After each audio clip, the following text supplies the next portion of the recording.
जी, मैं जब करती हूँ गाना तो बिल्कुल सोचती नहीं हूँ कि इतना होना चाहिए, उतना होना चाहिए। बस उसमें जी-जान और कड़ी मेहनत डालती हूँ, जो भी मैं काम करूँ उसमें एकदम पूरा अपना हार्ट एंड सोल डाल देती हूँ, और बाकी तो सब गॉड के हाथों में है और ऑडियंस के हाथों में है। मैं सिर्फ खुश हूँ कि ऑडियंस मेरे काम के साथ कनेक्ट कर पा रही है, क्योंकि मैंने जब याद पिया कि आने लगी किया तो मेरे लिए बहुत इंपॉर्टेंट था एज एक्टर कि ऑडियंस मेरे काम के साथ कनेक्ट हो, मेरे साथ कनेक्ट हो, and they really connected with me. बहुत सारी टीनेज लड़कियां हैं जिन्होंने मेरे लिए इतने सारे फैन हैंडल्स खोले हुए हैं, और वो बेचारी इतना लगी रहती है जी जान से एडिट बनाने और इतनी मेहनत करने से। I am thankful to them for all the love and support, और इतना जो प्यार वो भेजते हैं। मेरे लिए एज एक्टर सिर्फ यही होता है कि मैं अपने काम के प्रति टोटली सिंसियर रहूं और बहुत ही डेडिकेशन से करूं। इनफैक्ट जब मैंने बेशरम बेवफा किया तो मेरे लिए सबसे बड़ा चैलेंज यही था कि उसमें कैसे वो सितारा जो याद पिया में थी वो ना दिखे, उसकी एक 1% झलक भी ना दिखे, या फिर जो लड़की तेरी आंखों में थी वो लड़की ना दिखे, यही लड़की दिखे, यही कैरेक्टर दिखे जो कि बेशरम बेवफा में है। So I leave aside my own self, me as a person. मैं खुद को, अपनी आप को, दिव्या को हटा के बाकी जो भी किरदार मैंने निभाया उनको हटा के मैं वही किरदार की बनने की कोशिश करती हूँ और उसको जीने की कोशिश करती हूँ। और जैसी जो मेरे डायरेक्टर्स का विजन होता है और जैसी परफॉर्मेंस वो चाहते हैं कि मैं दूं, तो उनके वर्ल्ड में मैं एंटर करके I try to act according to them. So जब याद पिया की आने लगी आया था, तो याद पिया की आने लगी के लिरिक्स जानी ने लिखे थे, और मैं बहुत बड़ी फ़ैन हूँ जानी की, बहुत ही खूबसूरत राइटिंग करते हैं। तो जानी और मैं दिसंबर से, ये लास्ट ईयर दिसंबर में हमने बात की थी कि हम साथ में कोलैबोरेट करके गाना करते हैं, तो तब से ये बात चल रही है। एंड फाइनली जुलाई तक आते आते गाना रेडी हुआ, बहुत मेहनत गई गाने के पीछे। एंड बी प्राक गाने चाहिए, तो आई ओनली टोल्ड जानी कि we should get B Praak on board for this song, because he would do too much justice to this song, because जैसा सॉन्ग है मतलब वो एक अलग चार चांद लगा देंगे। और जानी और बी प्राक दोनों बहुत सुपर टैलेंटेड है, and that's how the whole collaboration happened. नहीं, सीता रमेश्वरी नहीं, विद्या नाम है कैरेक्टर का, पता नहीं विकिपीडिया पे बहुत या इट्स मेंशन रॉन्ग। विकिपीडिया को कभी ट्रस्ट मत कीजिए। Set on records, never trust Wikipedia, कोई भी आगे कुछ भी चेंज कर देता है यार। विद्या नो रमेश्वरी, जिस विद्या या। सो आई थिंक विद्या जो है मिलाप जवेरी की विजुअलाइजेशन है ये कैरेक्टर विद्या। एंड उनका जो मेरे को ब्रीफ था वो ये था कि he wanted a very strong Indian women, जो कि बहुत ही एलिगेंट हो, बहुत स्ट्रॉन्ग हो, सॉफ्ट हो, बट एक भारतीय नारी हो, और वो किरदार मैंने पोर्ट्रे किया है। सो मिलाप is very happy with my performance. And अभी भी शूटिंग चल रही है। मैं 3 दिन के लिए बॉम्बे आई हूँ, अभी कल ही मैं लखनऊ से वापस आई हूँ। सो वापस I am going back on the 2nd, so जनवरी तक शूटिंग चलेगी। So I am very happy to be part of Satyameva Jayate 2। John is such a good co star, I share a very happy beautiful relationship with him, and he is really giving as a co star, and बहुत अच्छी हमारी chemistry भी आ रही है picture में। So I am so happy to be a part of Satyameva Jayate 2। I think strong woman, I would say मैं अपनी mother से प्रेरणा लेती हूँ, because she is very strong. मैं इतनी स्ट्रॉन्ग हुई नहीं रियल लाइफ में जितनी मेरी माँ स्ट्रॉन्ग है। I have seen her deal with so many things, with health and with so many other things in life so strongly, and yet remaining so strong.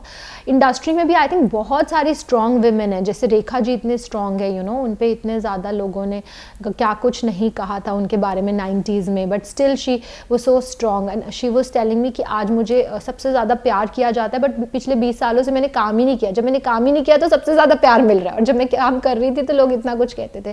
तो इंडस्ट्री में तो बहुत सारी ऐसी लेडीज़ हैं, बिकॉज अगर इस फील्ड में काम करना है तो आपको इंटरनल स्ट्रेंथ होना बहुत ज़रूरी है, क्योंकि बहुत लोग आपके बारे में बहुत कुछ कहेंगे, और उनको कैसे ना सुनी करके आप सिर्फ अपने आप में कॉन्फिडेंस रखें, अपने आप में सिक्योर रहें और अपने पाथ में आगे बढ़ते जाएं। प्रिटेंड करते हैं स्ट्रॉन्ग, वो भी शायद बेचारे अच्छा ही करते होंगे, क्योंकि वो शायद स्ट्रॉन्ग नहीं है, बट स्ट्रॉन्ग होने का प्रिटेंड करते हैं, बिकॉज स्ट्रेंथ बहुत इंपॉर्टेंट है और अगर नहीं है तो किसी तरह स्ट्रॉन्ग बने, प्रेरणा लीजिए उन लोगों से जो स्ट्रॉन्ग है, और अपने अंदर की स्ट्रेंथ को पहचाने और उस पर वर्क कीजिए, उभारें।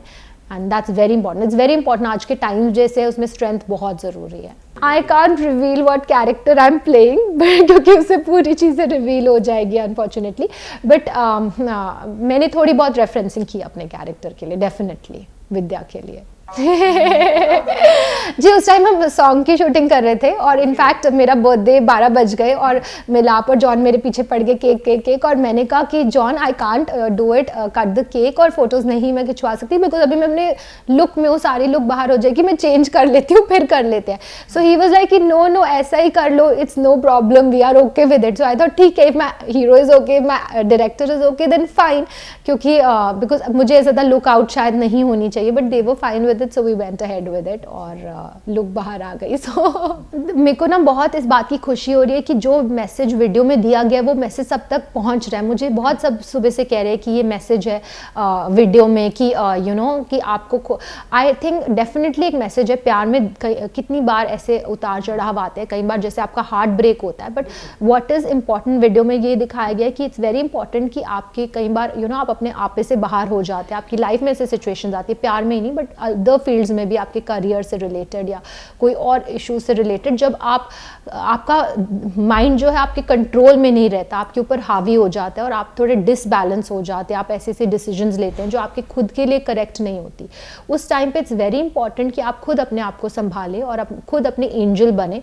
हर बार नहीं होगा कि कोई आपको आएगा संभालने, जैसे इस वीडियो में तो सिद्धार्थ आता है और वो मुझे संभालता है, बट हर बार ऐसा नहीं होगा. और हम सब आजकल कलयुग में जी रहे हैं, एनवायरनमेंट इतना नेगेटिव है, तो हमें बहुत इंपॉर्टेंट है कि हम खुद अपने एंजल्स बने और खुद अपने आप को संभालें और क्या हमारे लिए सही है, क्या हमारे लिए गलत है, उसको पहचानें और वैसे बिहेव ना करें जैसे ये लड़की करती है वीडियो में. नहीं, मैं तो सिर्फ अभी शायद याद प्यार पार्ट 2 करूँगी, क्योंकि सब लोग मुझे इतना 1 साल से पीछे पड़े याद प्यार part 2. But otherwise you know जब भी मुझे कोई अप्रोच करता है और मुझे सही लगता है तो मैं वो करती हूँ. जैसे राधिका विनय जी ने ही मुझे इसके लिए, जैसे जानी और मेरी बात हुई तो हमारी कोलैबोरेशन हो गई और फिर the whole process started moving ahead. But ऐसे मैंने कुछ प्लान नहीं किया है कि सिंगल्स करूँगी, ऐसे कुछ करूँगी, मैं ऐसे कुछ प्लानिंग नहीं करती. जो भी अच्छी अपॉर्चुनिटी आएगी और मुझे लगेगा कि हाँ this is correct for me, तो I would like to do it. और ये एक पंजाबी गाना है, मैं खुद पंजाबी हूँ, तो मैंने कभी पंजाबी गाना नहीं किया था, तो इट वॉज हाई टाइम कि मैं खुद पंजाबी होकर एक पंजाबी गाना करूँ. So I think everything is you know we make sure, my husband and me, कि whenever we are traveling one person is at home and अगर दूसरा person travel कर रहा है तो एक घर में है, because my son is there. तो अभी तो लॉकडाउन चल रहा था, तो you know we have just started working अभी सितंबर से, so we make sure that one of us is definitely at home as a parent. मैं क्रिकेट खेल रही थी काफ़ी टाइम, तो क्रिकेट खेलना थोड़ा बहुत सीख रही थी लॉकडाउन के ड्यूरिंग. बट अदरवाइज लॉकडाउन के during, I think lockdown we spend time at home with our family. So I was in June में जब लॉकडाउन ख़त्म हुआ तो आई वाज हैप्पी कि चलो थैंकफुली लॉकडाउन अभी ख़त्म होने वाला है. And but I was also happy कि हमने ये टाइम जो इतनी इतनी खुशी अपने घर में बिताया, बिकॉज मैंने सुना कि बहुत सारे ऐसे लोग थे जो बहुत दुखी थे रिलेशनशिप्स में, you know. So it's very important कि हम खुद समझे कि हैप्पीनेस और पॉजिटिविटी कितनी इंपॉर्टेंट है लाइफ में, और एक दूसरे को प्यार दें. Love is the most important aspect of our lifes as human beings. So या मैं सिर्फ ये कहना चाहूँगी कि थैंक यू सो मच. आप सब मुझे हमेशा इतना प्यार देते हैं as a actor, as a artist. It's very important for me कि मेरे काम के थ्रू मैं आपसे कनेक्ट हो पाऊँ, और आप बहुत मुझे प्यार देते हैं. So I am extremely thankful for it. And मैं कोशिश करती हूँ कि मैं ऐसा काम करूँ जो बहुत ही आपको पसंद आए, बहुत ही अच्छे लेवल का हो, कुछ भी सिर्फ करने के लिए ना करूँ या क्वांटिटी के लिए ना करूँ. एंड आई एम थैंकफुल कि मेरे इतने गाने आप सबको इतने पसंद आ रहे हैं. Thank you so much.